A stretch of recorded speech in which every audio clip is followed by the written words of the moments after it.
Hi, everyone. Welcome to today's Talk with Erika. Thank you so much for being with me. Thank you for subscribing to my YouTube channel and all of my audio podcasts. I have a very special guest today with me. Mike Blanco is a decorated and accomplished senior military operations officer with 18 years professional and military experience. His expertise extends to the areas of overseeing and leading daily operations, forecasting training, resource and personnel requirements, and monitoring organizational capabilities for the purpose of optimizing performance. Now, Mike and I also went to high school together. We seemingly come from a pretty successful class. Welcome, Mike. Thank you. Thank you so much for having me. And yes, we do. The class of 99 at Chaminade Madonna is out there crushing it everywhere. Absolutely. We really do. And I've had several of my classmates on, you now included, and everyone's really so successful. So this is quite special. But you really do have quite the special background. Now, you also earned a bachelor's degree in international relations from FIU and a master's in business administration and finance from Syracuse University. You had a highly successful career in finance before ultimately answering the call of military service. So let's talk about going from finance to having a highly successful career in the military. So the way that transition happened is I'm sure you remember me in high school. I wasn't a athlete by any stretch of the imagination. As a matter of fact, by my early 20s, I was morbidly obese. So I'm 5'8". I was weighing in at maybe 275, 285 pounds, was wearing the whole size 44 pants thing.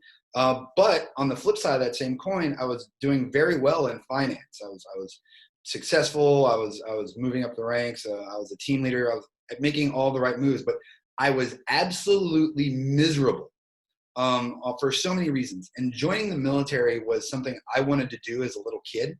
It was my dream ambition from being a little boy when my father would walk into my room and I'd torn out all the maps from his National Geographics and were scribbling little military icons on there, not even knowing what I was doing. So it was something I always wanted to do. So from one day to the next, I quit my job and went into the military. And that process in and of itself took me about a year because I had to lose the weight. I had to have a surgery. All these things happened. And I never lost focus of what it is I wanted to do. And ultimately, I got there and I was able to join the military and I had a very highly successful career. That's amazing. That really is amazing. I love that because you really have been so successful in it. You're also the recipient of numerous military awards and decorations. You were selected for the Army's prestigious Project Warrior program and Congressional National Security Panel. Tell me about that. That's wonderful. So the Project Warrior program is just an incredible program that the Army runs to try and attract high-end military talent. Because there are certain jobs in the military, it's a double-edged sword. So the Army does a lot of things well and a lot of things not so well. But one of the things that they do well is get talented people to go do things that they otherwise would not really want to go do. Mm-hmm. And part of that is the Project Warrior program, which is a nominative program in which they take 5% of the upper echelon of branches in the military and they select them to go be instructors and trainers. So this way, it's essentially a fast track to career progression, in a way to reward people for doing a stellar job. And I know some people in the Project Warrior program that are just absolutely stellar. In terms of the National Security Panel, that was again a nominative position that I got to go to a university, study a piece of national security, and delve into issues surrounding national security, and then present our findings to a congressional panel. Wow. How long was that? Over the course of how long? Those two things occurred. Unfortunately, I didn't get to go on to the next phase of Project Warrior because I got injured, but all of that occurred over the course of about 3 or 4 years. Because I was able to go be an OCT, which is essentially an instructor, somebody who teaches people or observes people to execute operations and then refine their tactics and TTPs to make them more lethal on the battlefield when they deploy to either Iraq or Afghanistan or Syria, wherever we were fighting back then. So I got to do that piece. What I didn't get to go do was the instructor piece because I got injured. Well, tell me about that. You did have an injury and a significant one. What happened there? So I had the benefit of being an airborne paratrooper. So all that is I'm a dude that jumps out jumps out of an airplane onto the battlefield to close with and engage enemies, right? So we typically do what are called training proficiency jumps, and I had dozens under my belt. But unfortunately, sometimes things do go wrong. So when I exited the aircraft, I didn't get that parachute bounce. Like, there was no shock on the parachute deployment. So when I looked up to check my canopy, I realized that I had a partial malfunction. My arm had gotten caught around my risers, which prevented me from reaching the reserve parachute on my chest. So I was fighting with all this for about 8 or 9 seconds. But when you're falling to the earth, that 7 or 8 or 9 seconds is an eternity. I was able to get my arm free and ultimately pull my reserve parachute about 150 to 100 feet above ground level. But the impact was such that I blew out both my knees, hurt my shoulder, disc compressions in my lower back. And I was found unconscious by my then first sergeant, and him and the medic actually helped me get off the drop zone. I actually walked off the drop zone because Whoa. In that moment, my entire career had flashed before my eyes, because the military will use you, and it's not right or wrong. It just is what it is. But as a commander, as a soldier, as a paratrooper, you need to be physically able to execute your job. Mm-hmm. It's just it. Mm-hmm. So what happens is you have a lot of soldiers that walk around that are active duty that are already injured, but they don't say anything or they don't want to do anything about it because they're going to lose the position that they're in. And these positions are career-making jobs. So for me, it was my command time. Mm-hmm. So I limped off the drop zone, and a couple of days later, I actually had to go get checked out because I just could not walk. Mm-hmm. So I took a little bit of vacation time. I got double knee reconstruction on my knees and physical therapy. I did all that stuff, and I started jumping out of airplanes again. And I was fortunate because I had a great command chain that believed in me enough that I told them I can make this work.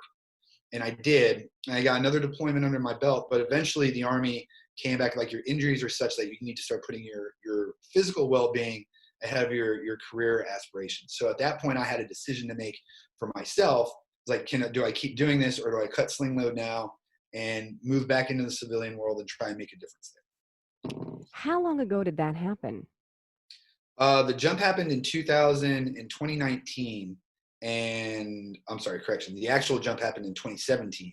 I retired from service in January of this year. Wow. Okay. So this is recent that you've left the military. Real quickly though, you might have mentioned this in your story, but as I was sitting here cringing while you were telling it, how high up were you when you took that jump? We're about 1,400 feet, anywhere between 12 to Wow. 1,500 feet. Holy cow. Yeah. Well, you're very fortunate that that's all you sustained. My goodness. Wow. Yeah, some people aren't so fortunate. It is something that's uncommon. But to be perfectly honest with you, I wouldn't trade any of those memories for anything in the world.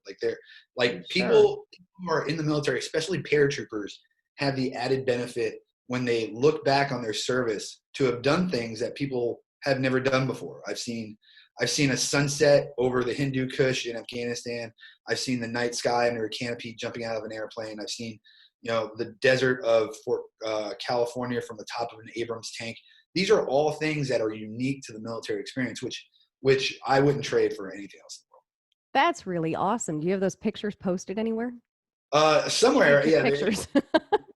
If you troll my Facebook, you probably find some, but I would warn you about trolling my Facebook. Well, I know you're on Instagram. Where else could people possibly find you? You have a so I've really narrowed down my social media presence. That's so good. Predominantly I'm on, it's the Wild West out there. So predominantly I'm on LinkedIn.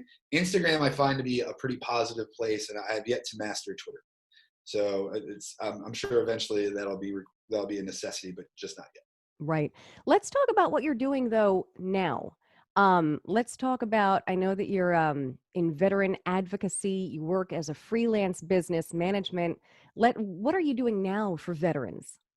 So currently my big focus, because when I was coming out of the military, I had the benefit of having both a bachelor's and a master's degree. I have a project management certification.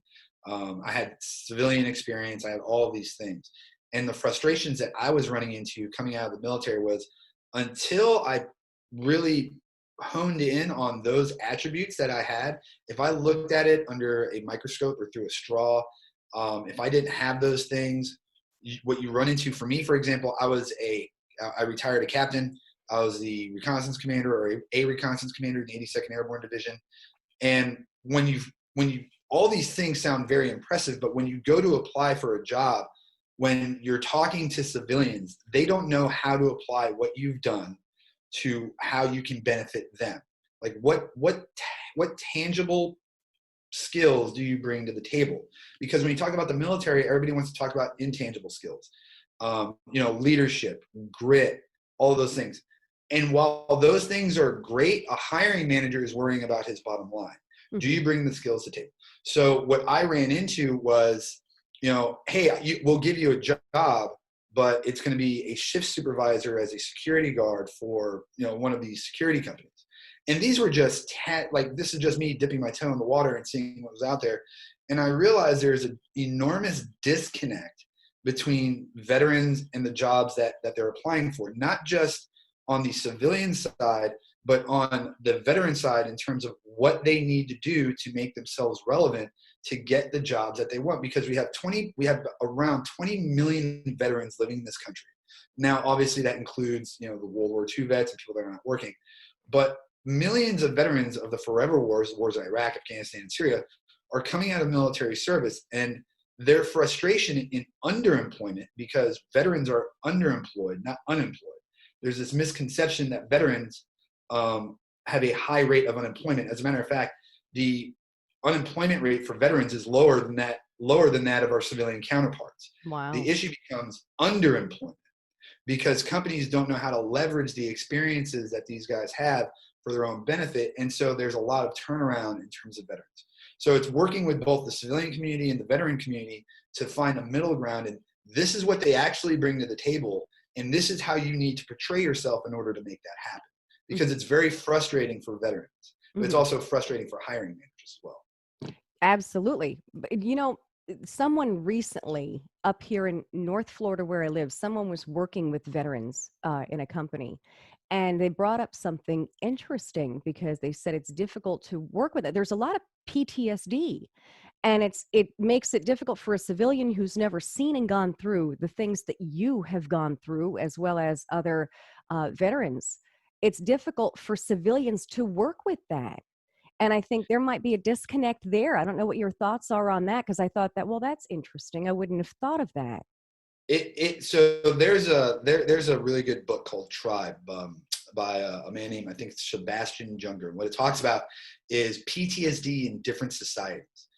In Israel, you don't see a lot of PTSD, even because you don't see a lot of PTSD in Israel. You didn't see too much of it in World War I and World War II. In warring cultures across the world, PTSD is looked at differently. Because in Israel, for example, everybody serves in the military. And I am not an advocate of that by any means. I think that's actually a terrible idea. But because everybody serves in the military, everybody has unique experiences. So when they're brought back into the fold of society, they have similar experiences to the people that are around them. So there's a feeling of community there. The civilian military divide in the United States is gigantic. It is a chasm. Wow. of a divide, because civilians, or rather veterans, go to war, they come into civilian service, they come out, and nobody in the United States has those experiences, because while they're off fighting wars, we're standing in line waiting for the latest iPhone to come out. Right. While they're sitting in a GP medium tent in 120-degree weather, climbing mountains in 100-degree heat with 60 pounds of weight. Mm-hmm. We're staying at local Airbnbs. Mm-hmm. So there's no sacrifice on the part of America as civilians to support troops or identify with them. So that's where that happens. So, and my point to all of this is I've always been curious to know how much PTSD is brought in or caused by that military civilian divide, because we portray veterans as victims. Oh no, you went off to war, poor you. Well, I raised my right hand to go do that. It's something that I am proud to have done. And when we victimize veterans, what we do is we put a stigma on them of PTSD. Now, that's not to say that PTSD isn't an actual thing. Of course it is. But we as a society need to start treating veterans as the warriors that they are and not the broken spirits that we think they are. This is true. That's very true. That is very true. I'm glad that you brought that up and explained it like that. So thank you. Yes. And you I'm also glad have that the, it's one of my favorite topics because it's just like, and it happens to me because when people find out I was in the military, the first thing they want to do is thank me for my service. But the way they do it is they look at me like I'm a lost puppy that just got hit by a car. Like, well, thank you for your service with these bright eyes. Like something had happened to me. right. Or I was like, absolutely not. I would absolutely go off and do that 100% again. Mm-hmm. And the vast preponderance of veterans would as well. But we focus on that percentage that is struggling and is broken.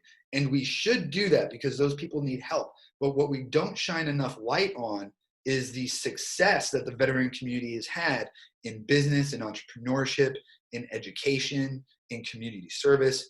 We want to talk about the broken, but we don't want to shine a light on the just incredible successes of the majority.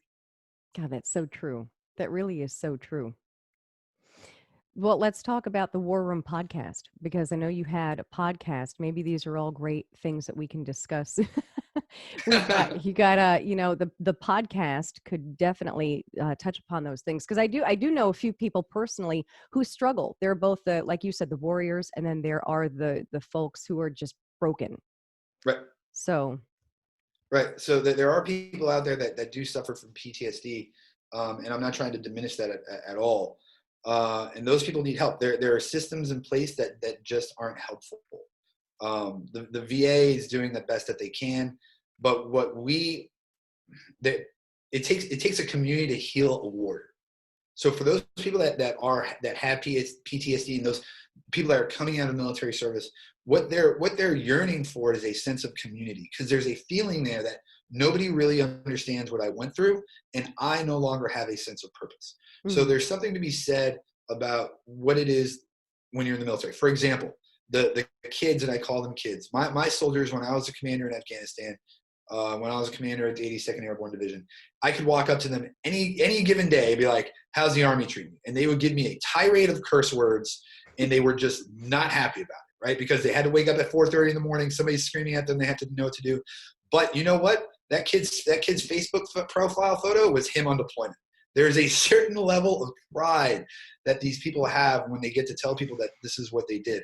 And those people that are suffering from PTSD, in my personal and humble, unprofessional opinion, are just yearning for that sense of purpose and that sense of importance again. So we as a community should strive to give that to them. That's true. Again, thank you for just, bringing that up and going into detail with that because it's very true. I want to repeat that to everyone. Do you want to add anything else before we say goodbye? Do you want to add anything that you think people need to know? Not really. I would think, well, if you guys haven't yet, check out the War Room podcast. We're going to be coming out with season 2 here in a little bit. And it's a podcast that myself and a good friend of mine, Mike Fakara, put together. So to kind of highlight the things that I'm talking about right now. So if you're a veteran or a first responder, somebody that is, please check it out. There's a lot of good information on there. I also do touch on leadership quite a bit because I do management consulting and business consulting. So there's things on there that are applicable to you. There is this misconception, and if you're a business owner of a medium-sized company, what I see is there's a tendency to bring people into the fold that have military service in terms of consultancy. And that is a great idea, but remember, not all of us are created equal. You need to remember that military decision-making processes are not a replacement for business processes. There are excellent business practices military practices, best practices that overlap into the business world. However, they are not a replacement for tried and true business practices. And I think that's where the community, in terms of business and bringing in military best practices, I think that's where we fail. Just because there's this misconception that if it's mil spec, it must be good. So check out the War Room podcast. There's a lot of information there. And I think that's pretty much it, Erika. I really appreciate you having me on. Yeah, you're welcome. Now, where can they find the War Room podcast, though? Oh, so you can find the War Room podcast on Apple Podcasts, Anchor, Spotify, pretty much any of your favorite podcast platforms. Cool. What I'll do is, of course, as I always do, you can find all the links mentioned in this show. I'm going to have them in the info and about me sections, your War Room podcast, anywhere folks can find you. Maybe if they have questions, hopefully they won't inundate you with questions. But thank you very much for being with me. This was very enlightening, and you've really just added so much. I haven't had a veteran on yet, so thank you very much. This was very enlightening. Thank you so much. Thank you, Mike. Have a great night. Thanks for listening to today's talk with Erika. Join me next week for another discussion with the experts who help make life easier. Please visit my website, erikadelsordo.com, where you'll find all of my social media platforms and more. And be sure to subscribe to my YouTube channel. Once again, thanks for listening.